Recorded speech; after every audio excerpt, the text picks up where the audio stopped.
Самотата не изглежда опасна, тя не крещи, не боли веднага, просто е там. И понякога идва една чаша, после идва още една. Изведнъж самотата сякаш става по-тиха, по-поносима.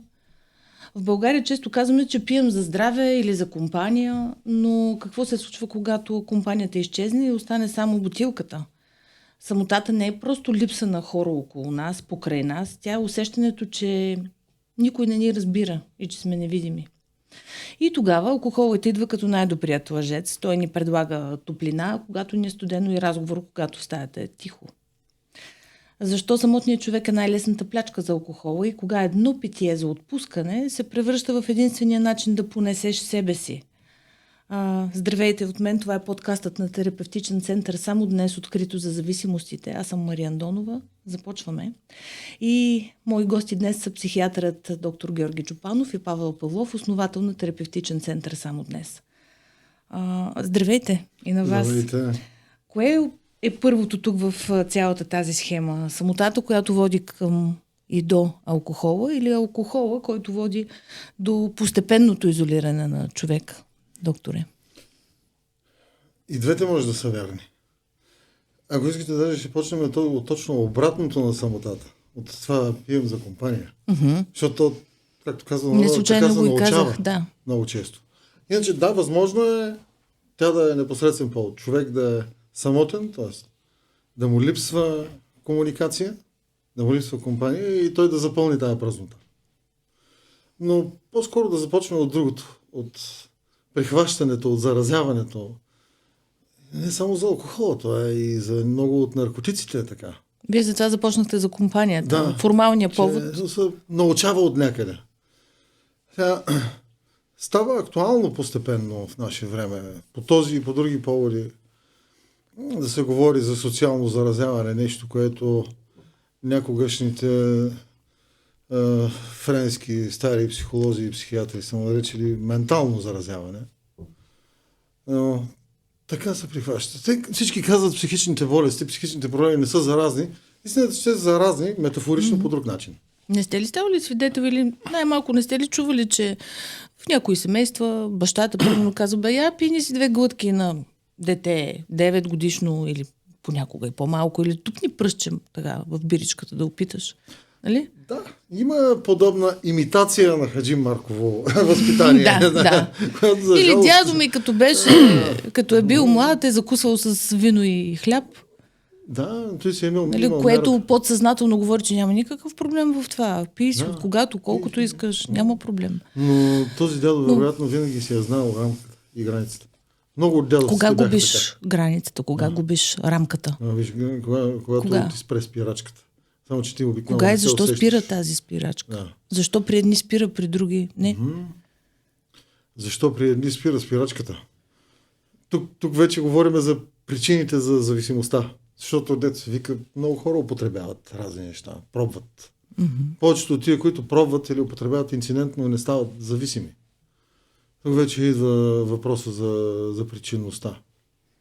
На някой може гена да му е силен. Та даже не е задължително гена за конкретно. Причината да е генетична. Да, може да е генетична. Някой може да му тежи миналото. Някой може да няма ресурс да се справи с настоящето. Те са комплексни причините. За да спре спирачката.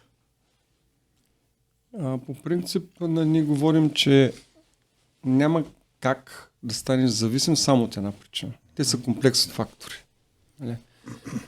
Тая съвкупност на човек може да е предразположен към дадено заболяване, може да е случай, говорим за зависимост или алкохолизъм, но ако средата е добре подкрепеща здравата част, надали ще развие това. Понеже говорим за самотата, използваме едни терминологии такива. Сам и самотен са различни неща. Защото може да имам хиляди хора около себе си, но аз да се чувствам самотен, а може да съм сам и да съм си окей със себе си, въобще с нещата. Другото, което казвам, че обратна зависимостта е съвързаността. Неумението на човек да се свързва с себе си и с хората.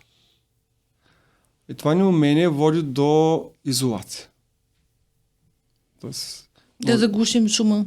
Да, точно така. Една от причините, разбира се. Не е само тази причината, която развиваме зависимост, но тази е много добра причина.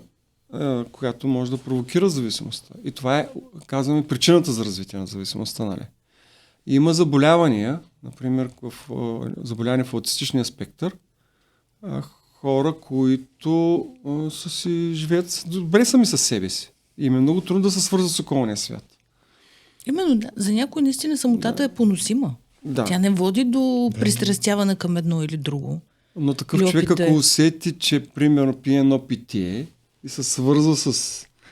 може да говори гаджето, може да изрази някакъв контакт с хората около себе си, той започва да го използва като стимулант за освобождаване. Той да освободи себе си. Усети някакъв вид сила, нали, което му дава това да постигне това, което той иска. Това, което американците му казват social lubricant.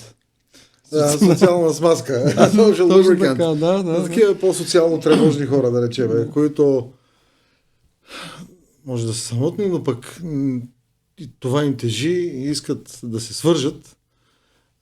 И алкохола и някои други наркотици. Точно да речем, някои от дизайнерските дроги създават по-голяма общителност, по-голямо добруване, поне в началото. Тоест те го използват точно за това, за смазка на социалната свързаност. Което в перспектива обаче не пречи да ги върне обратно в самотата. Защото човек може да си влезе самотен в проблема с веществото. Човек може въобще да не е самотен, да започне да пие в компания. Най-накрая се стига до един момент, нерядко, не казвам, че това няма да абсолютизирам нищо. Няма да абсолютизирам. Но нерядко се стига до един момент, в който това се превръща в център на света, това всмуква всички интереси. Защото то изпълва празнотата. То толкова изпълва празнотата, че се получава чувство за пълнота, каквото малко други неща дават. Като е и лесно на всичкото отгоре. Не е като да се престрашиш. Задълбочава самотата и тази свързаност, за която Павел говори. Да, се получава парадоксално още по-голямо задълбочаване на самотата. Другото е, когато си самотен, времето тече тягостно. Когато употребяваш или алкохол или друго, времето може да се каже, че в някаква степен става друго. То е тук и сега.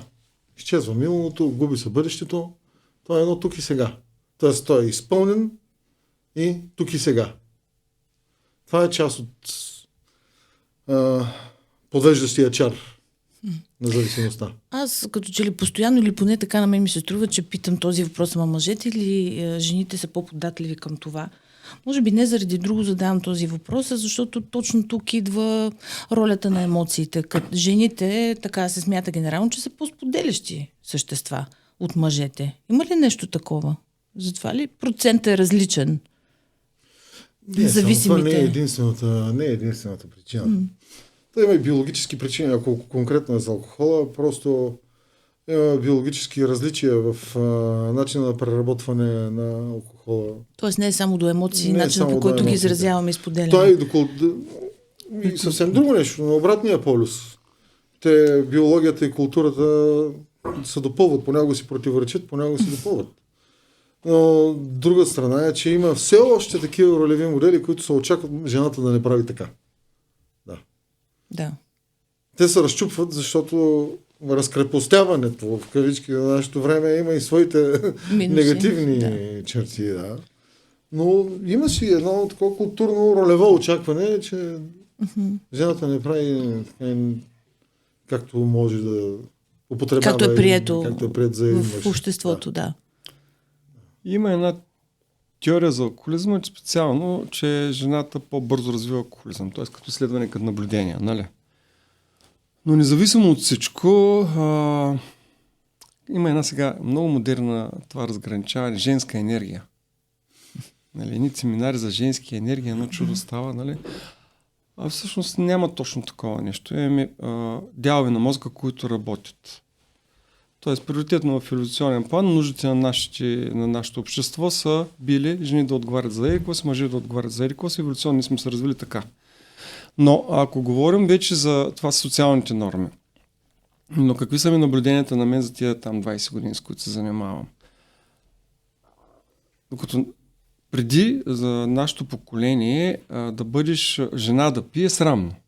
Тя е майка, тя е идола там, който е за семейството. Повечето домакини пиваха, докато готвят по чашка в кухнята. Мъжа да каже, аз отида да пия една ракия, аз какъв мъж съм, ако не пия и не нося на алкохол. Нали? Докато по-социално приемливо стои. Ако ще ти за изневерите. Нали? Някакси по-социално приемливо, мъжа да изневерява, а жената е домакинята, майката, грижовницата. Имаше така с извинение, ама едно време съм слушал между мъже разговори. Всеки си казва как хоря по колко жени, обаче нали, неговата жена му е вярна. Никъде ходим в крайна сметка. Нали? Нали, шеговито казвам, но това са социални норми, затова го казвам тези неща. Хранителните разстройства беше някак те са допустими за жената, а някак се мъже няма как да има хранително разстройство. Може би хиперфагията, така в крайна. Нали? Но другите хранителни разстройства са недопустими за мъжа. И какво виждам напоследък? Хранителното разстройство за мъже става все по-често явление. И мъжете наистина ги е срам да приемат, че те имат хранително разстройство. Отричат и то много сериозно. Все по-често явление жената да се развива алкохолизъм, да се пие наравно с мъжете и то не само наравно, а много по-добре. И повече. Да. В случай. Което ме навежда на мисълта, че социалните норми имат много голямо значение. Как изведнъж тези жени взеха да пият толкова много и добре? И как тези мъже, които до вчера нямаха хранителни разстройства, си ги развиват и то по класика в жанра. Точно по всички критерии, по което аз честно казвам нямам още категоричен, биологичен отговор на тези въпроси. Да, може би не е биологичен. Много добре подхвана темата. Да, а може би този социален фактор толкова много... Спълвайте се спокойно, да. Добре, социалният фактор на това въобще може ли да ограничи, да речем, една жена, ако в крайна сметка тя стане зависима, да ограничи само заради социалния фактор и, видиш ли, спре алкохола само заради това, че не е достатъчно добре приемливо жените да са... Ако говорим за зависимост... Там нямаме нищо, което може да не става воля. Да това много път сме го говорили. Но за започването, когато се развие зависимостта, това е прав.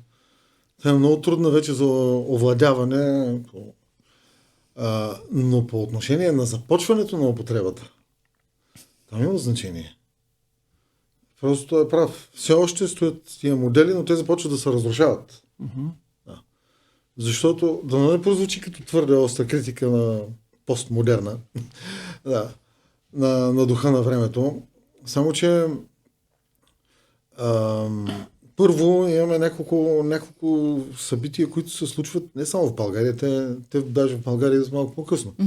Разрушават се от голямата мобилност и по други причини традиционни солидарни групи и общности. А те държат човека. Определят мястото му в обществото. Което между другото, когато става въпрос за възстановяване, най-добре са възстановяването ние, които имат много здрава социална мрежа. А сега социалните мрежи са много по-дезинтегрирани. Тоест отново говорим за тази свързаност, която и пак стигаме до свързаността. Той, който е самотен, е с много по-лоша прогноза, ако остане. Тоест, в край на краища самотността и изолацията.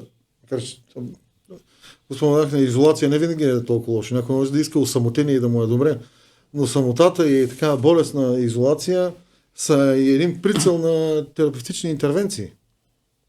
Но да се върнем. Разрушават се социални солидарни общности. Старите традиции губят значението си. То е едно време на деконструкция, много модерна дума. Само, че все още няма много ясни конструкции, които да заменят тази деконструкция. Все още. Надявам се да се появят скоро, но все още няма. Другото има разпад на логическата структура на нашата гледна точка към света. Нарушаване на различимостта на нещата. Ролите вече не са толкова различими, което не е добре според мен. Може да е консервативно, но не е добре. И нещо много важно има атака срещу авторитетите. Авторитетът е едно от нещата. Мрежата и авторитета са неща, които биха могли да държат човека и да му с спирачка да почне. Да. И после да му помогнат да се извлече. Разрушава се стария гръбнак на това общество. Да. Но за да се изгради нов, трябва да се разруши нещо. Не е така? Минава през криза. Един професор, там бях на едно обучение преди време, австриец, не мога да спомня името му обаче в момента.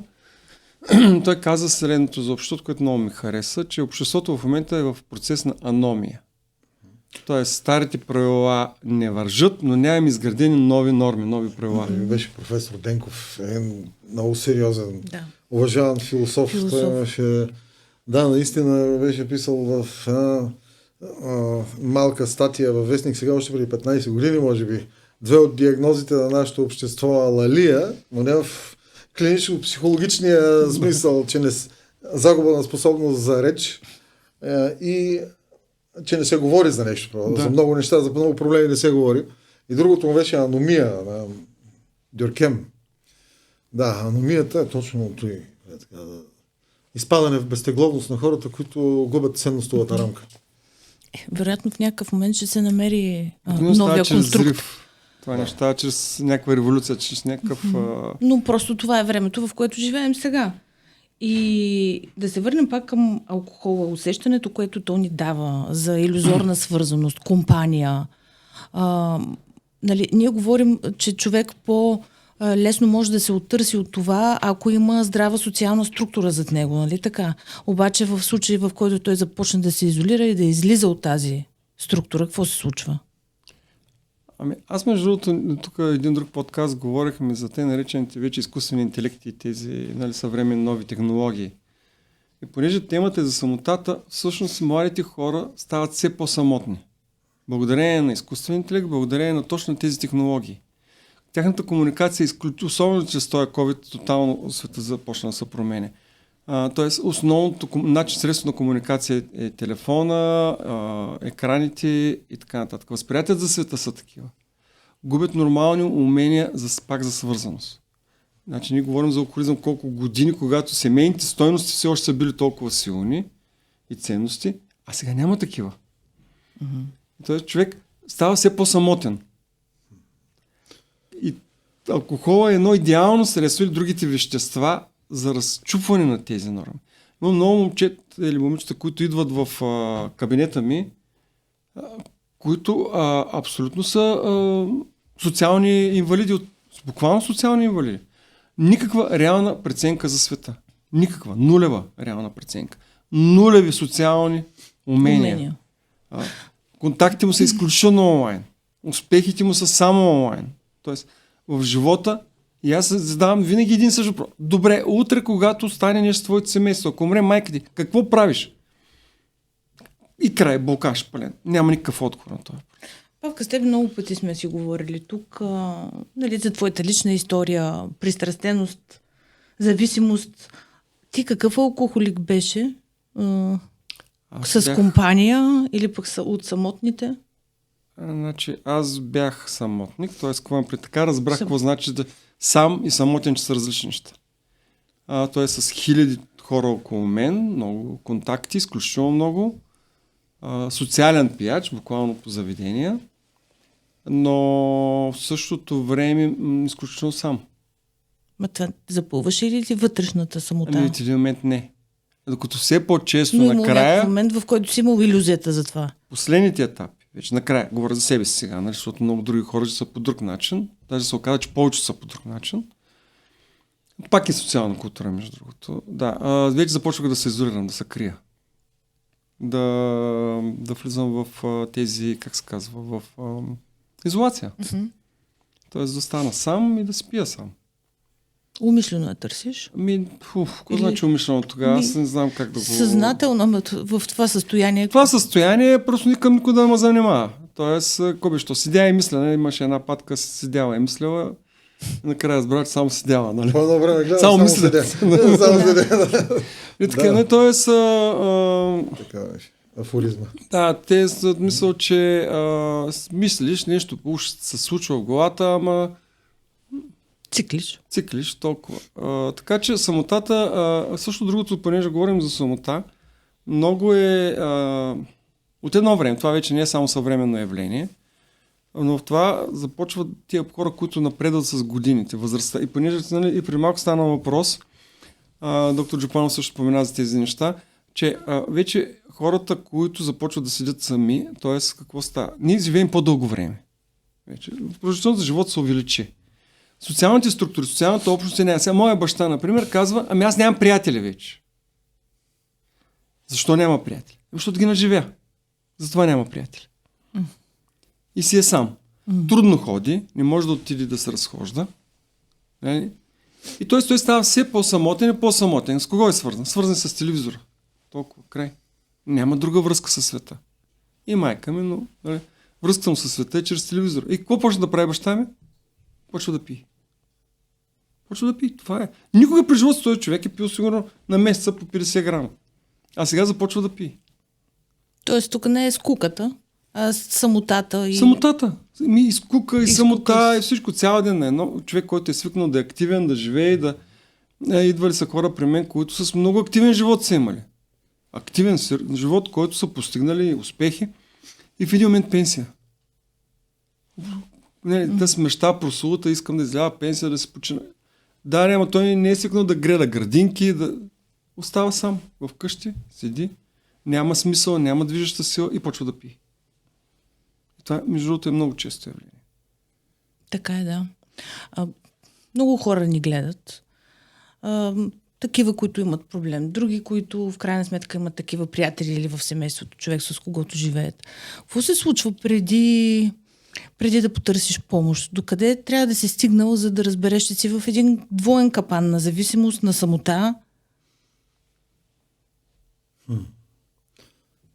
Въпросът е, че има такива, които не се усещат. И се усещат много късно. Защото няма да е зле да споменем, между другото, че самотата, която е епидемична, особено след корона кризата, както спомена, но пише съвсем скорошни публикации в американска и европейска преса, че за тия развити общества, по-развити от нашето общество, това става голям проблем. Епидемично. И може би хиперболизират в някаква степен журналистите, но очевидно е голям проблем за американците и много от западноевропейските общества. Та самотата не е рисков фактор само за зависимост. Не е само за алкохолна зависимост. Тя е рисков фактор и за други психични, за депресията. Това е логично. При други психиатрични състояния може да е следствие по-скоро, отколкото да е причина, но тя пак се появява по някое време в цикъла. Тя е рисков фактор понякога и за соматичното здраве. Изолацията и самотата. По няколко начина. На невробиологическо ниво ние сме направени да общуваме с други хора, да сме в общност. Част от една общност, да. Сега, нали всички толкова много се говори за емпатия. Ние имаме... Та емпатията не е нещо тривиално, както обикновено, не в тривиалния смисъл, че е вид съчувствие, не, просто се поставиш. Те е специално способност на специално възприятие на другия човек, защото ние не възприемаме хората като предметите. Ние е специална способност да взаимодействаме с другите. Това се отразява се и на душевното и на соматичното здраве. Оставяме стресовия отговор от това да останеш сам, което си има и физиологично измерение. Нали?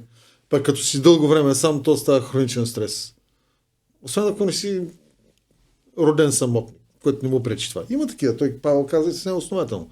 Някои по-шизоидни хора нямат интерес и това не има. Аутистичен спектър, както казах. Да. Не има проблем. Проблем е, ако има хора покрай тях, но те са малък процент. Другите искат да имат контакти. Някой по-лесно, някой по-трудно. И когато няма, това е форма на стрес. Пример на физиологично ниво. Обаче, когато се осамотиш прекомерно, започва да ти пада грижата за себе си. В душевно и физическо състояние. Когато се добави към това нещо и веществото, алкохол включително, ти вторично, освен прекия ефект на изолирането, ти вторично не ги полагаш грижи за себе си и така се влошават, по много измерения се влошават здравето. Аз затова казах, че изолацията недобър прогностичен белег и тя е нещо също, По-скоро което казахте, че трябва да има дъното за интервенция. всеки и при всеки е различно. Дъното И повечето, е различно, и повечето не се усещат. По-скоро вие описвате пътя и стъпките, по които се стига до това дъно. Това е, че самотата става като капан в един момент за тия хора. Сега не споменах за възрастните, но има много хора, които имат достатъчно сили и възможности да излязат. И илюзията, примерно, ако не го почнахме, доктор Джупанов говори за преди така в началото на подкаста, започнахме за тая употреба, която после има друг край.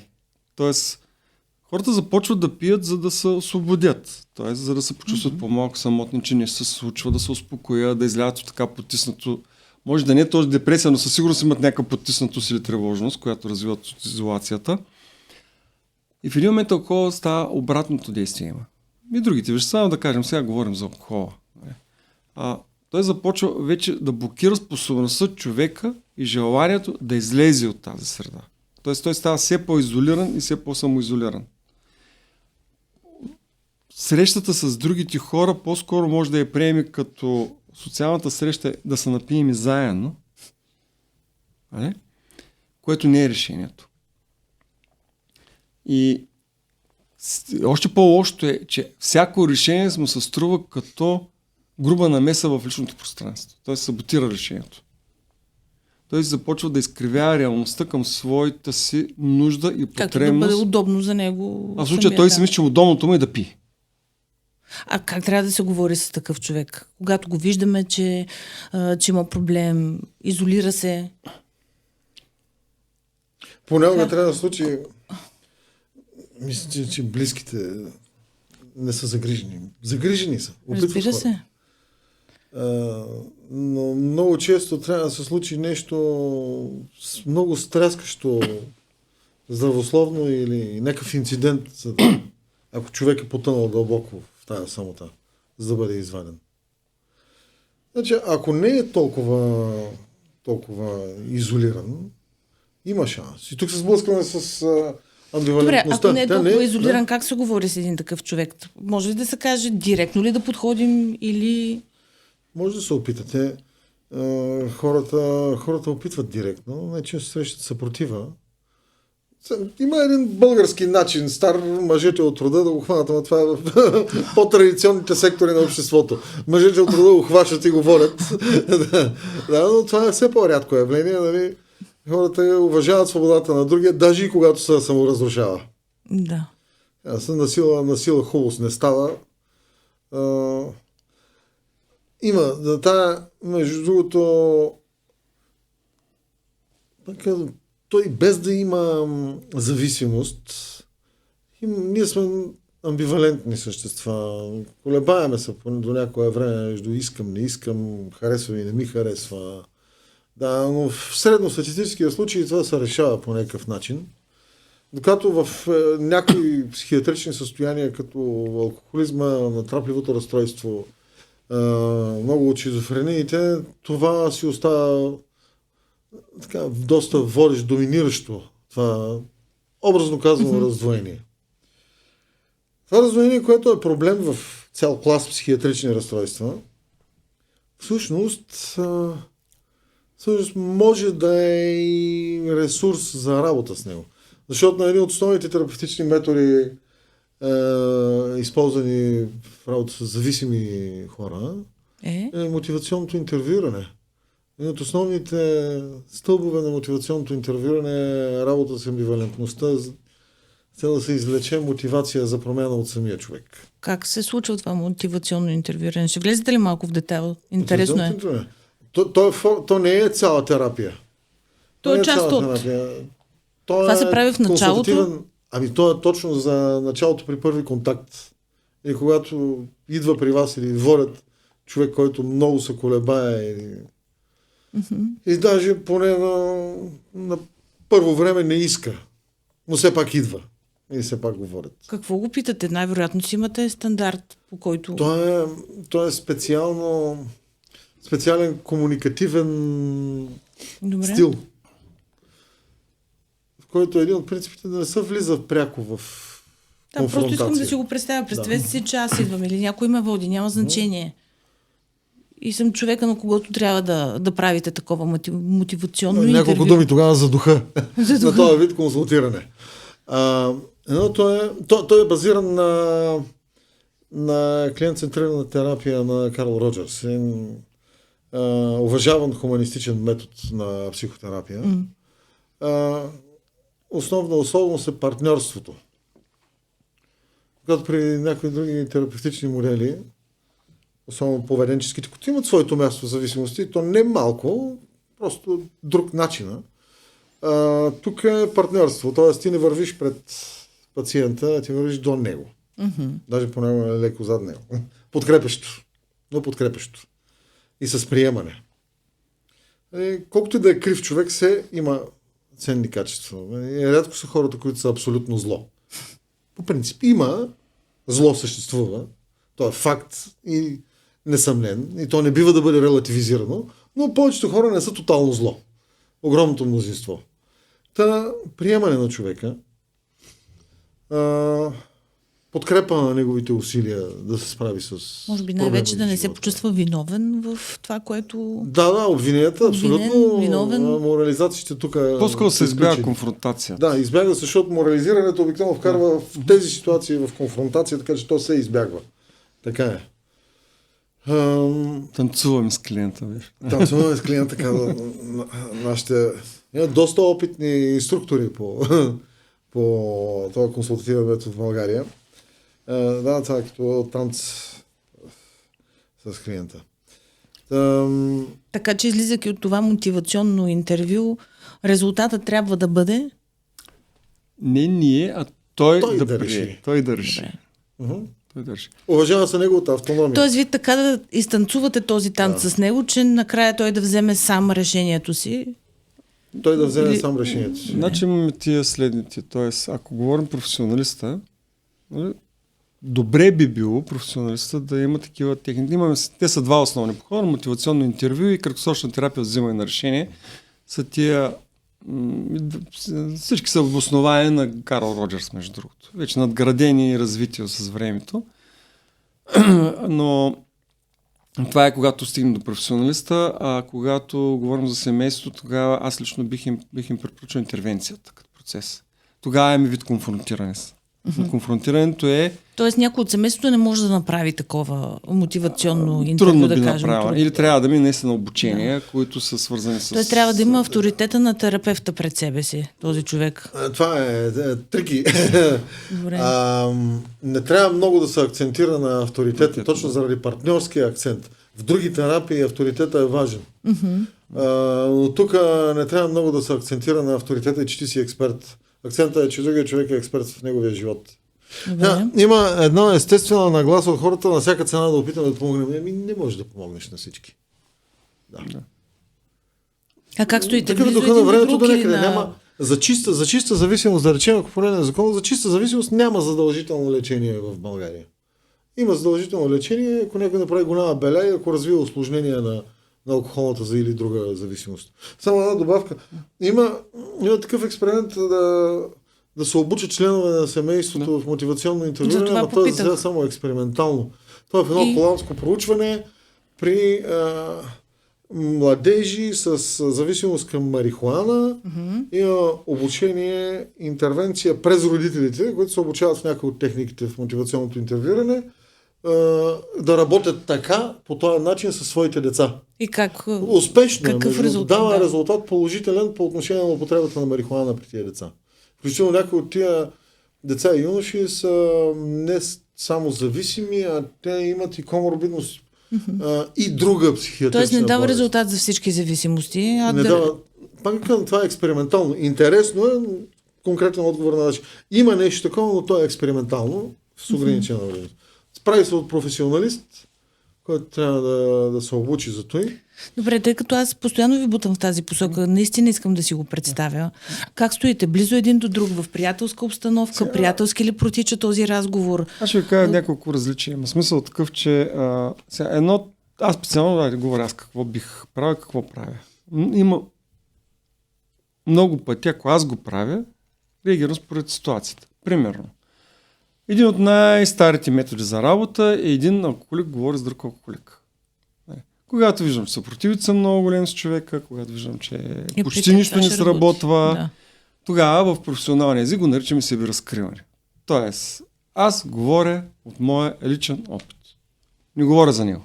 Говоря за себе си. Аз какво съм преживял, как съм го преживял, как съм се чувствал, какво бях, какво направих, какво се случи. Нали? Толкова. И го стана да се оправя нататък. След това себе разкриване, трудно би ми станал клиент след това. Нали? Това го оставам като резервен вариант. Говоря, ако дойде в кабинета ми като професионалист, не сега да сме седнали тук да се приказваме. Нали? Тогава няма проблем, направо се саморазкриваме толкова. Когато говорим за... когато, примерно, идва като кабинет, вече с принципите на терапевтичната работа. Там имаме различните школи, имат различни препоръки и става една огромна тема, и която дори сред професионалисти се води до конфликти и спорни теми и въпроси. Предполагам, че терапевта ги преплита така Да, като спрямо най-съвремени собствения си. подходи, обаче с изследвани, доказани, нали, подходи за работа с зависими, смятаме, че са при първична консултация, мотивационно интервю и казах ви, това е подход за взимане на краткосрочна терапия за взимане на решение. Въпреки мотивационното интервю използва краткосрочна терапия за взимане на решение като техники в края на интервюто. Т.е. когато трябва да се провокира към позитивно взимане на решение. Т.е. решението да е в посока на оздравяване, а не обратно. Нали? Сега вече са там техники. Но те са от краткосрочното интервю. Добре, Да. Прекъсвам те само за кратко. А близкият какво трябва да каже? Трябва ли да казва нещо За близките. на човека, на зависимия? Близки- Ще се видиш сега с един човек, той ще ти разкаже нещо или... Много рядко един близък може да бъде авторитет. Той вече с поредица от грешки, които е правил в живота, много трудно сам може да губи бъде авторитета си, да. Много рядко. Така не е нищо невъзможно. Този свят, но е рядко. Обикновено тогава с близките има два варианта. Или ги обучаваме на някакви подходи, или аз реално предпочитам да ги обуча на интервенция как се прави. Интервенцията вече... Това с конфронтацията. Има Какво трябва да конфронтация, но има начин как се прави. Не е идиот такъв, тъй как сме правили да пиеш стандартно. вече. Сега без морализаторстване Да. типично. Да. Ако акцентира, близкия акцентира на това как на него му влияе неговото управление. Не какъв е зависимия, а как на мен ми влияе това нещо. Тоест на близкия.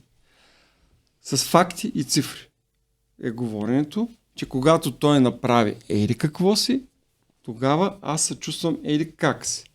Какво губя аз, когато ти се напиваш. Не какво той губи.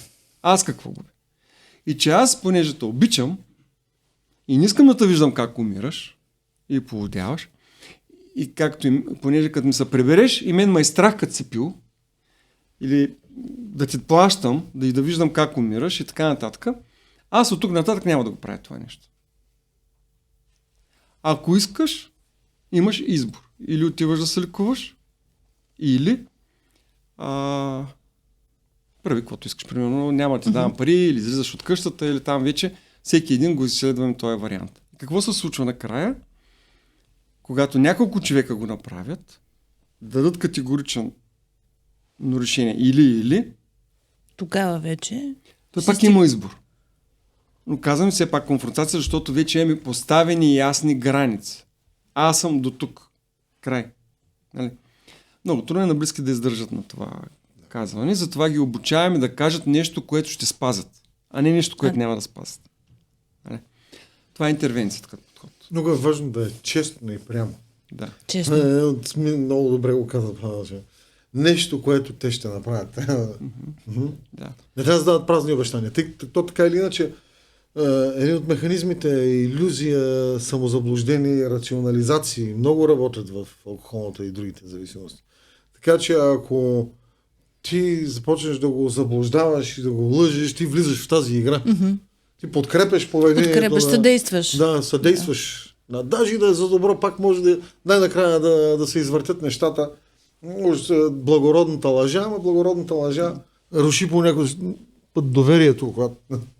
И тогава стигаме за нашия разговор, че когато близките, може и с помощта на професионалисти, разбира се, може и без случая, на идеята е въобще да стигне до професионалист да продължи лечението си, т.е. за да го изкараме от тази среда, в която дали самота, дали компания, дали няма значение, много често е вече някакъв вид изолация, но той може да ходи с хората само за да се надруса или напие, после обаче пак има някакъв тип изолация.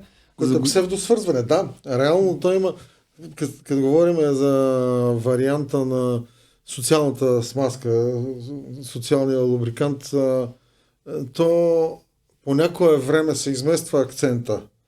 Нали? От това аз използвам за да се свържа, по някое време става свързвам се за да използвам и после едно псевдо, повърхностно общуване. Нали? Сядаме само за да пием и се води някакъв повърхностен празен разговор, въртащ се около пиенето.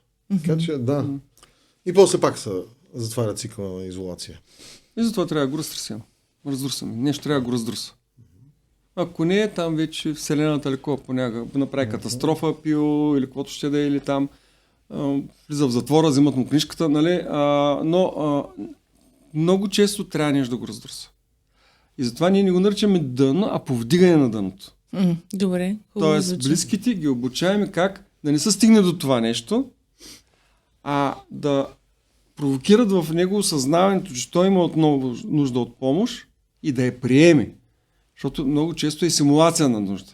Да, аз разбирам, аз искам. Когато стигнем до действията, нищо. Нула. Да се получи раздрисането на ограничения избор, в който той да приеме помощ, преди да са стигнали сериозните последици. Благодаря ви. Наистина дадохте много конкретни съвети и стъпки, по които можем да вървим заедно, как го казахте, като един танц. Нали? Да, не винаги приятно. Партньорство. Консултирането и терапията. Благодаря още веднъж. Наистина беше важно тук да се чуе и да се каже това, че алкохолът не лекува самотата, а само я заглушава, и това е категорично. Заглушава и то за малко и тя после се връща, както чухте, по-силна, по-дълбока, по-тиха. Истината е, че това, от което бягаме, често е точно това, което трябва да срещнем. Не с чаша, а с човек, с разговор, с връзка, с смелост да не се крием. Защото алкохолът може да ти даде усещане за компания, но не може да ти даде истинско присъствие. Ако вие или ваш близък имате нужда от подкрепа в борбата с зависимостите, запомнете, че не сте сами и помощ има винаги. Тя е на един телефонен разговор разстояние. Просто се обадете в терапевтичен център само днес и оставете на специалистите да се погрижат за всичко останало. Телефоните виждате изписане на екрана. Ако пък този епизод ви беше интересен и полезен, споделете го и се абонирайте за нашия канал.